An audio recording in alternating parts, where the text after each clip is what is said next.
es el doctor Jorge Noé Díaz de León. Es originario de aquí, de la Ciudad de México.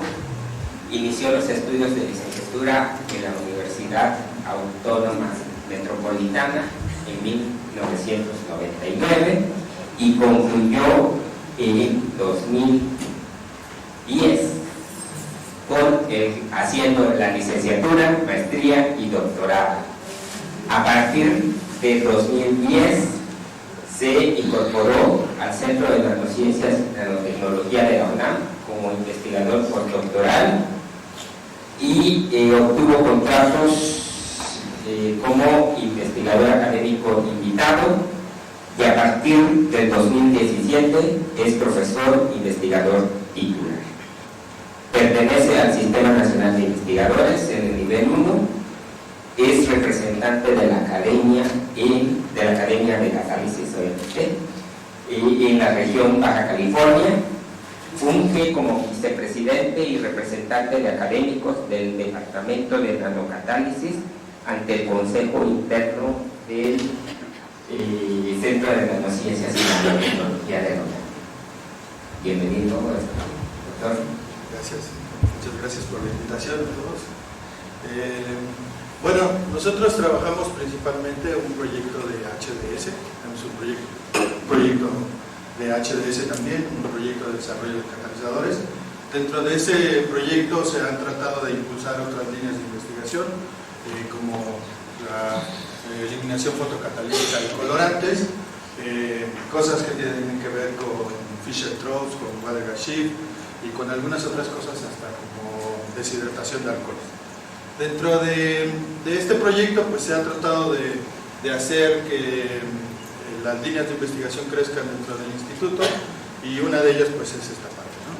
La eliminación de colorantes. En Tijuana, en la zona de Baja California, hay una gran cantidad de industria textil que se ha dedicado a producción de ropa, y dentro de esos efluentes que produce esta industria hay muchos colorantes que salen directo a los mantos acuíferos. Entonces, ese problema no solamente es de la región, también en otras partes, como aquí en Puebla, hay una zona importante textil donde se envían algunos colorantes hacia los mantos acuíferos, ¿no? Entonces, para poder eliminar estos contaminantes, se puede hacer por...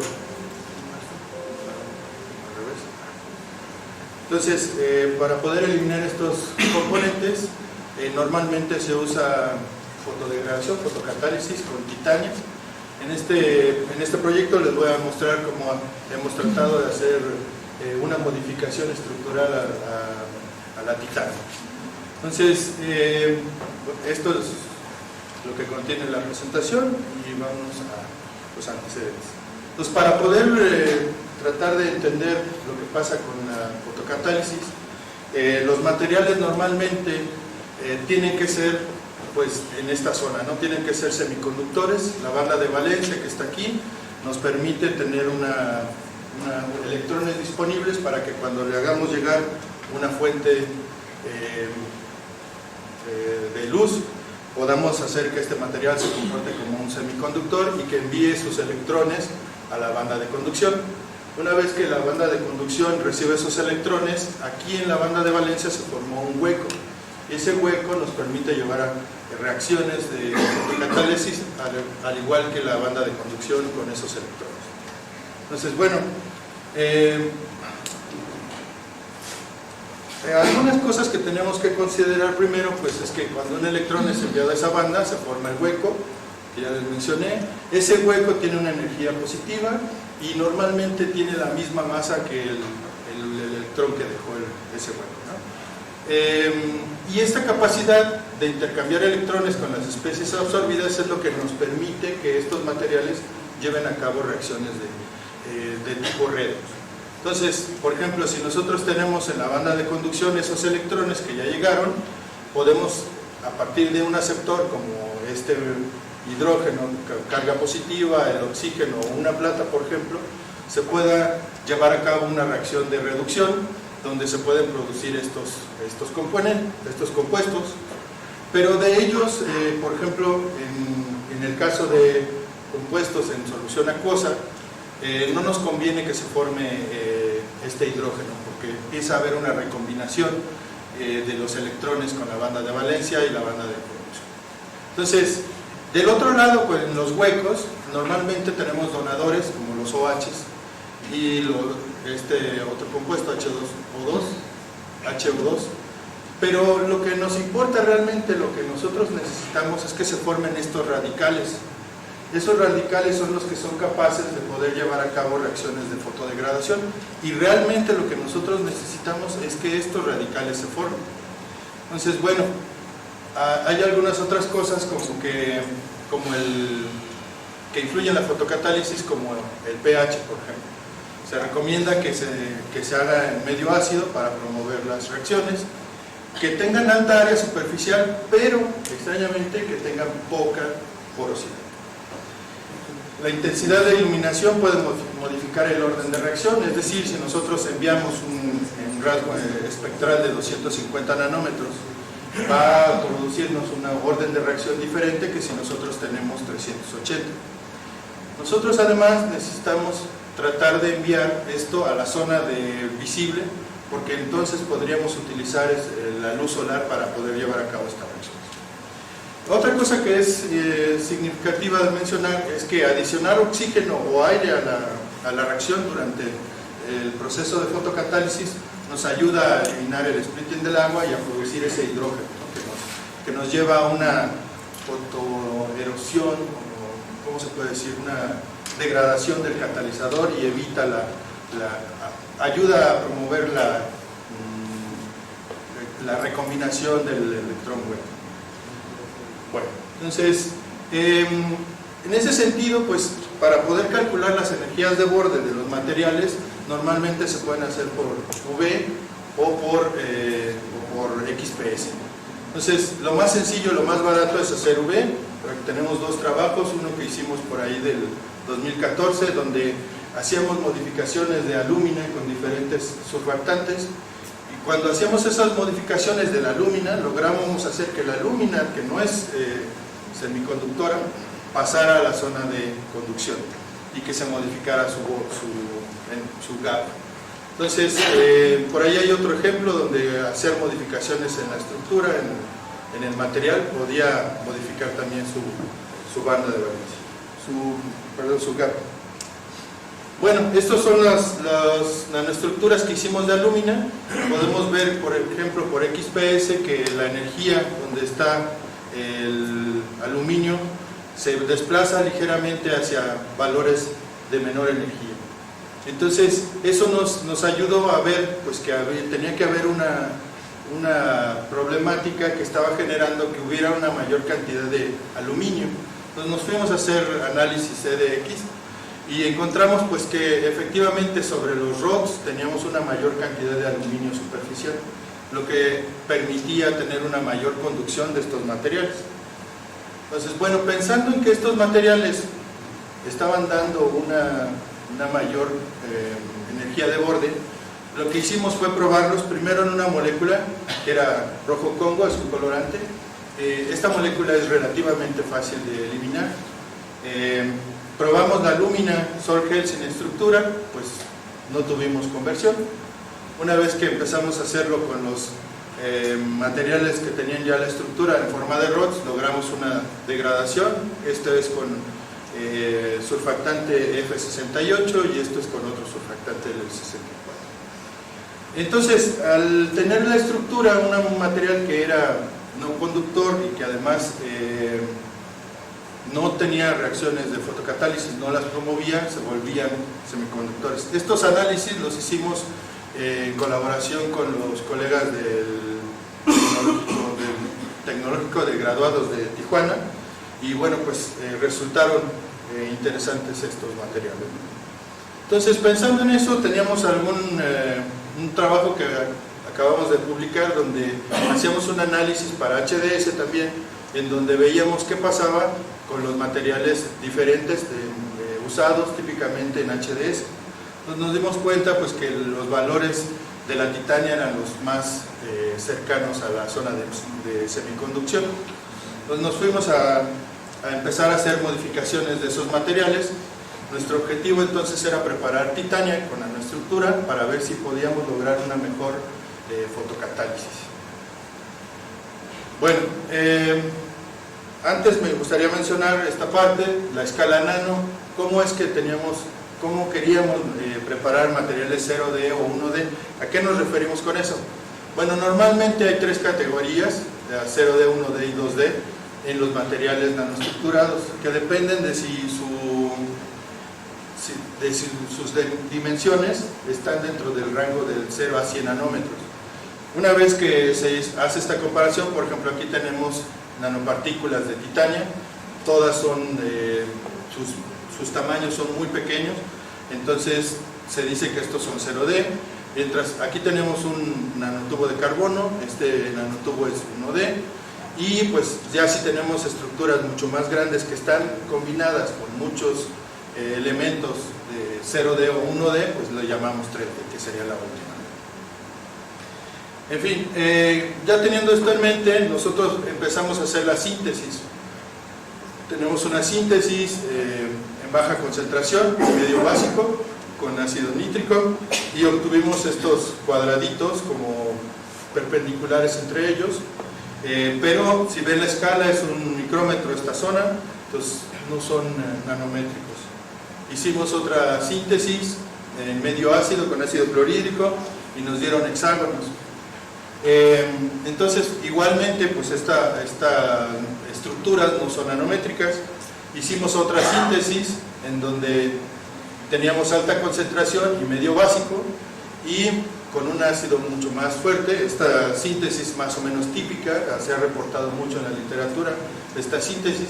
Entonces bueno, logramos obtener estos nanobastones, fibras si ustedes quieren, y bueno, pues entonces empezamos a tratar de investigar qué era lo que pasaba con estas que sí nos daba la síntesis de estructuras 1D. Entonces bueno, el objetivo entonces era sintetizar los nanobastones y ver cómo se formaba, cómo era el efecto, cómo habría su mecanismo de formación. Hay algunos reportes en la literatura que decían que primero había un splitting, se separaban las partículas, empezaban a separarse en placas, y después empezaban a enrollarse, por ejemplo, para los nanotubos de titanio.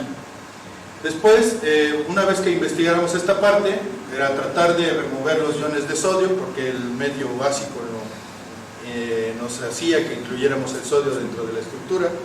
Y bueno, finalmente el otro objetivo era eliminar el sodio por otra metodología, tratando de hacer intercambios como del tipo ion.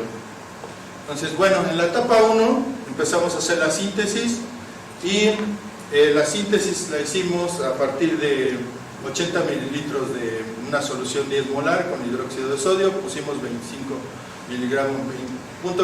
gramos de titania comercial, la tratamos a 140 grados una vez que metimos todo en reactor autoclave, y lo tratamos a diferentes tiempos para ir viendo la evolución de la estructura. Una vez que ya lo teníamos, hicimos algunos lavados y lo calcinamos finalmente a 500. Estas son las estructuras de la titania comercial, se ven de manera típica. Las distancias interplanares que tienen estos sistemas, punto 34, corresponden con la titania anatasa. En algunas zonas encontramos también distancias interplanares correspondientes con el rutil. Entonces bueno, una vez que hicimos esta parte, empezamos a hacer los tratamientos, y efectivamente encontramos que estas nanopartículas empezaban a formar como placas, como que se hacía una separación, un delaminado, en donde se podía observar que iban creciendo con respecto al tiempo de tratamiento estas nanoestructuras, ¿no? Se formaban como placas. Una vez que vimos esto, pues nos dimos cuenta que lo que estaba sucediendo es que las distancias interplanares crecían y se estaba formando casi 0.59 nanómetros entre un cristal y el otro, ¿no? Entre uno de los planos. Entonces bueno, pues seguimos viendo qué era lo que pasaba. Cuando ya lográbamos la formación del rod, vimos que conforme pasaba el tiempo se empezaban a hacer como fraccionamientos de esas hojas, y hasta que llegaba después de a 15 horas ya se empezaban a formar de manera consistente los rods. Después de 30 horas pues ya lográbamos tener este tipo de estructuras, que era lo que se veía en un inicio en la primera síntesis que tuvimos. Estos materiales pues entonces había que ver si podíamos verificar que eran activos en fotocatálisis. Una vez que ya teníamos las estructuras, también observamos algunas cosas como estas. En la literatura se reporta que este tipo de curvatura puede formar muchos sitios activos, pero además en este caso eran precursores de tubos. Entonces nos dedicamos a buscar a ver si había tubos en las zonas y no encontramos. Entonces medimos las propiedades texturales, pasamos de tener 50 metros cuadrados por gramo hasta tener 150 para cuando ya teníamos las 30 horas. Vemos que sí hay un aumento también en el volumen de poro, que no es precisamente relacionado con porosidad como tal, sino más bien con ese entrecruzamiento de las estructuras. Vimos, por ejemplo, que los tamaños de cristales consistentemente disminuían su tamaño. Bueno, les fuimos a hacer XPS para ver a comprobar si se había formado si se detectaba ese desplazamiento en el gap, en el binding energy, y observamos pues que sí, que hay un ligero corrimiento, casi igual que teníamos con los rods de alúmina. Sin embargo, pues aquí había la posible presencia de titanio 3+, que se suponía que eso pasa normalmente en la superficie de las estructuras. Entonces fuimos a hacer la descomposición de 5 horas que ya estaba formada supuestamente la estructura y no obtuvimos nada, ¿no? Pareciera ser que en el último podíamos incluir otro pico, pero realmente no fue el caso. Entonces ese desplazamiento normalmente está asociado también con cambios en la coordinación, pasando de octaédrico a una coordinación tetraédrica. Pues queríamos verificar eso y empezamos entonces a hacer también el análisis de UV, donde también es posible observar un cambio en la coordinación. Pasamos de tener una coordinación octaédrica en esta zona a tener un decremento en esa banda, ¿no? Ya no vemos esa después de que ya tenemos la formación de la nanoestructura. Tenemos de este tipo nada más, casi puramente tetraédricas. Después fuimos a hacer el cálculo de la energía de borde, pero ahí nos encontramos con que había variaciones dependiendo del método que se utilizaba. Por ahí en el 2012 salió una publicación de Rosendo López y Ricardo Gómez, donde hacían un análisis de los diferentes métodos para hacer el cálculo de la energía de borde. Utilizamos los tres. Ellos recomiendan que se haga un análisis comparativo con XPS, en donde se pueda observar cuál es el método que está funcionando para obtener la energía de borde. Y bueno, pues esta ecuación que nos dice que la transición es 2, es la que nos está funcionando para obtener la energía representativa, porque la titania de referencia tiene entre 3.2 y 3.3. Entonces, bueno, una vez que teníamos eso, fuimos a hacer análisis de difracción y pues nos encontramos, estas son los espectros simulados del rutilo y la anatasa. Nos damos cuenta que la muestra de referencia tenía rutilo y anatasa, más o menos entre 80 y 85% de anatasa y lo demás de rutilo. Pero una vez que empezaba a darse ese ataque químico sobre las estructuras, se hacía un cambio en todo el sistema y empezábamos a observar este tipo de formación de titanatos de sodio.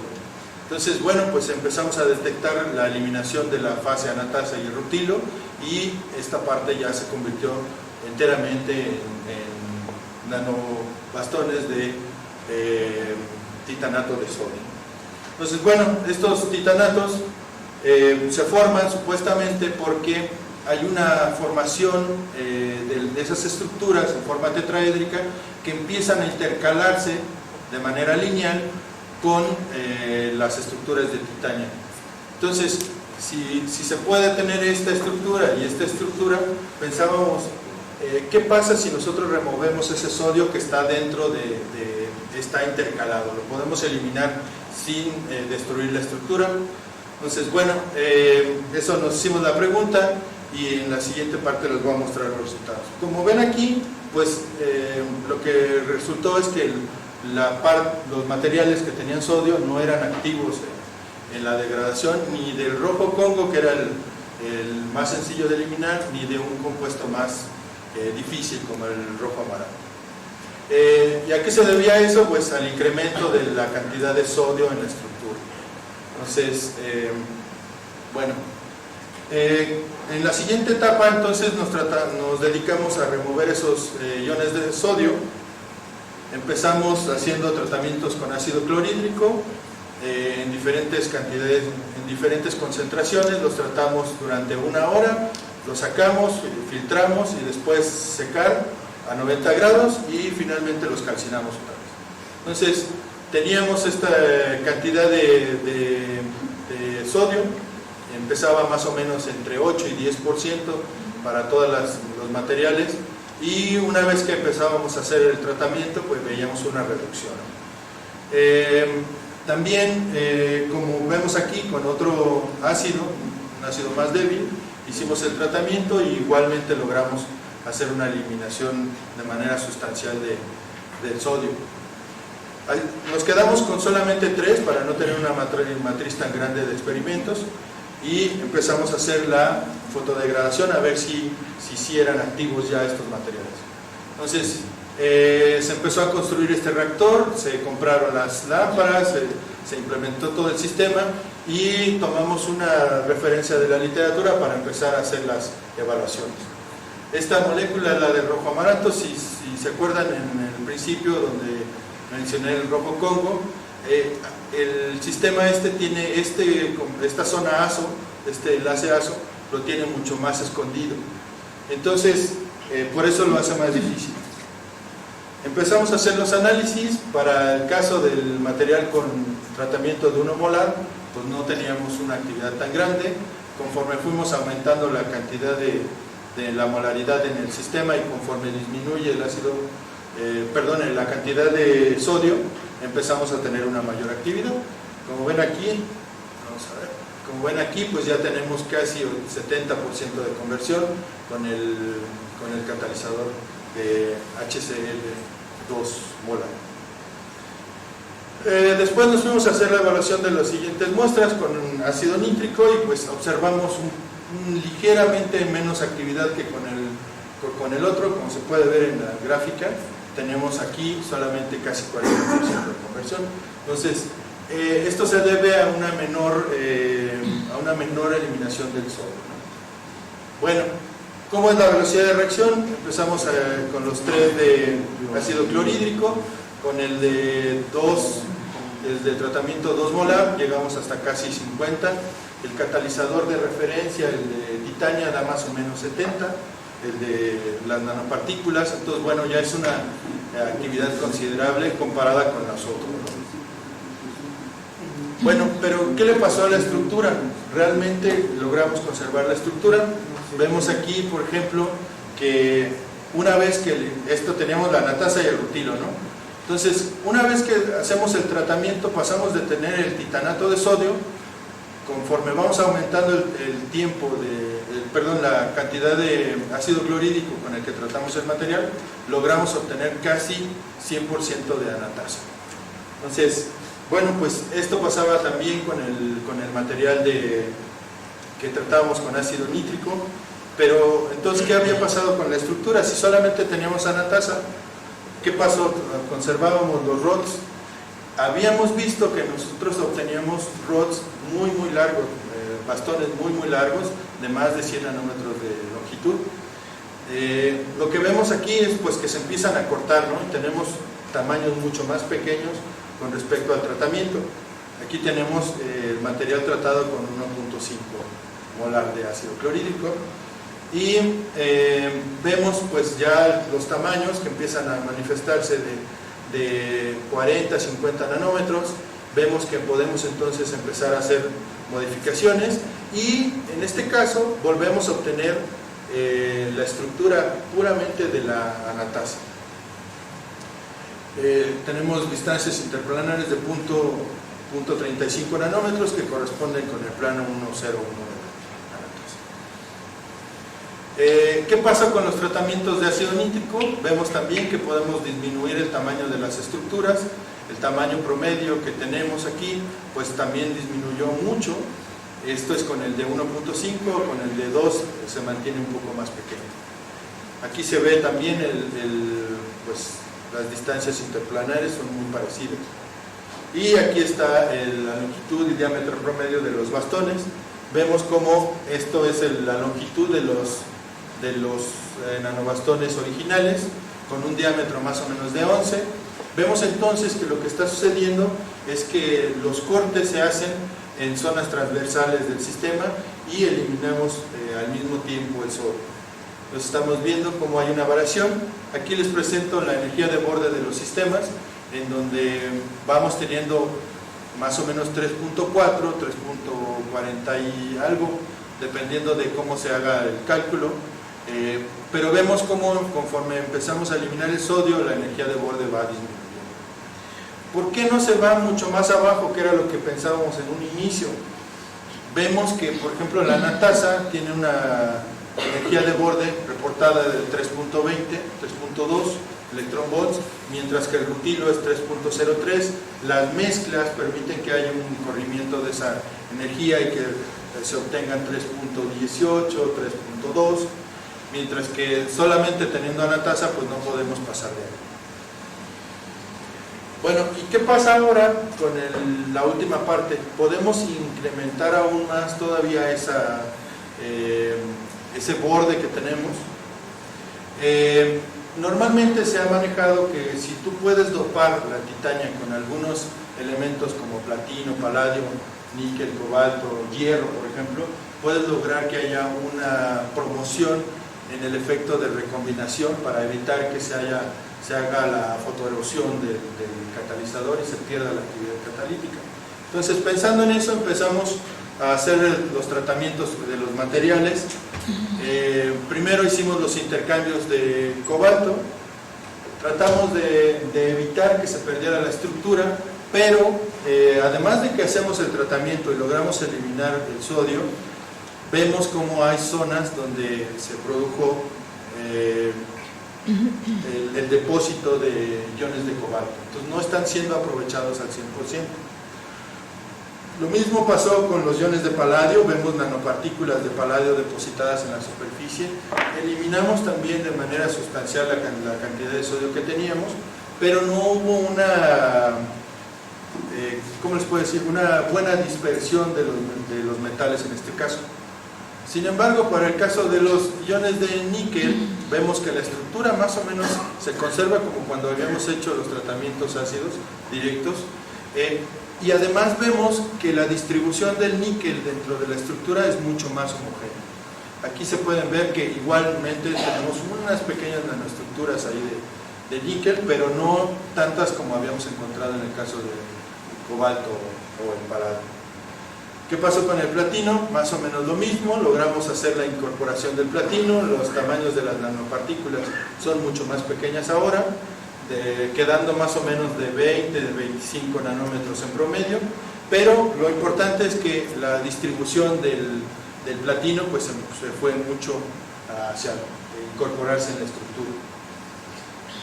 Bueno, los últimos resultados que tenemos es que efectivamente volvemos a obtener la estructura de la plata, los tamaños de las nanopartículas que encontramos, perdón, de la titania, sí.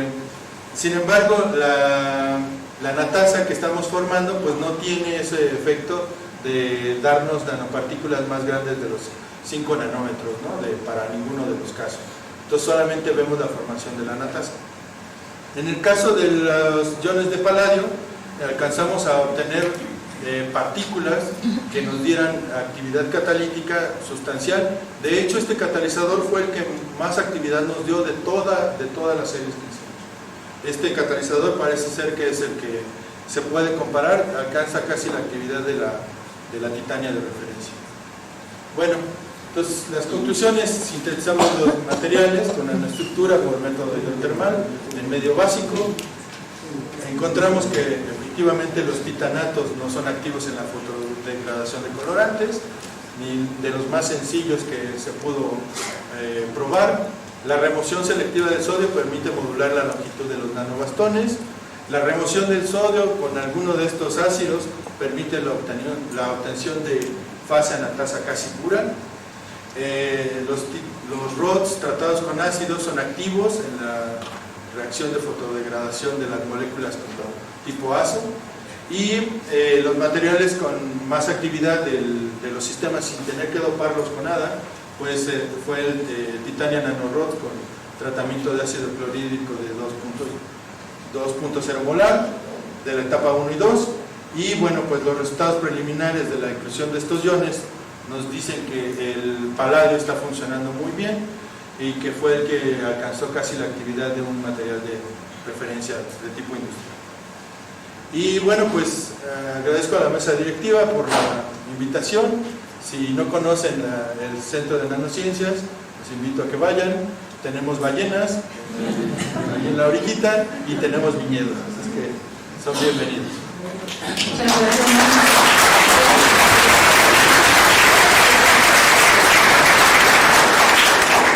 ¿Alguna duda, algún comentario? ¿No? ¿Algún comentario?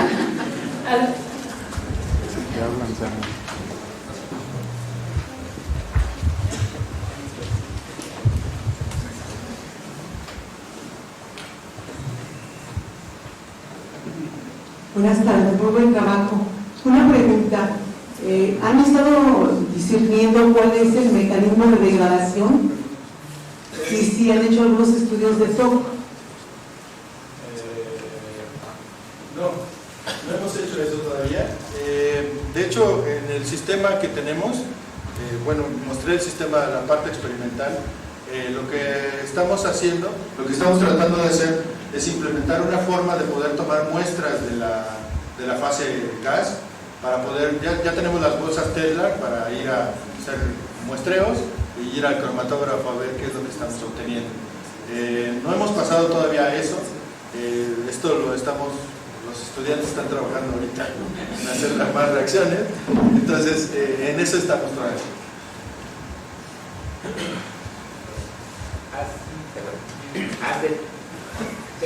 ¿Has determinado el nivel residual de sodio que queda en la muestra, ¿sí?, después de la eliminación por los metales? Sí, es alrededor de 1%. 1%, sí. ¿Y es constante en todas? No. ¿O ahí hay una variación que te permita correlacionar con tu nivel de desempeño en los catálisis? No hemos hecho todavía eso. La parte de cuantificación del sodio ya lo hicimos, pero como tenemos diferentes precursores, o sea, en el caso del níquel y el cobalto usamos acetatos, para el caso del paladio y el platino usamos ácidos Entonces no tenemos una correlación. Obviamente el platino y el paladio, como tienen el contraión cloro, llevan a cabo esa eliminación del sodio de manera mucho más eficiente, mientras que los acetatos no lo hacen tanto. Muchas gracias. Sara, ¿puedo preguntar? Gracias. Felicidades por tu trabajo.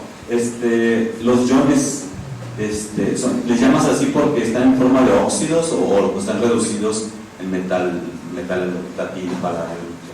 ¿Cómo está? La verdad no me acuerdo. Tengo los resultados de XPS, pero no hemos procesado todavía. Pero no están reducidos. No. Entonces están como óxidos. Están como óxidos, sí, recién depositados y calcinados. Y entonces estos ayudan a la parte fotocatalítica o a la absorción de la molécula que quieren degradar. No, ayudan a disminuir el gap, nada más. O sea, no creemos que estén llevando a cabo reacciones como tal sobre el platino o el paladio, sino que ayudan a facilitar esa transferencia de los electrones a la banda de valencia, nada más. Gracias. Gracias. Bueno, hacemos entrega al doctor Noé, circunstancias y un presente de la calidad.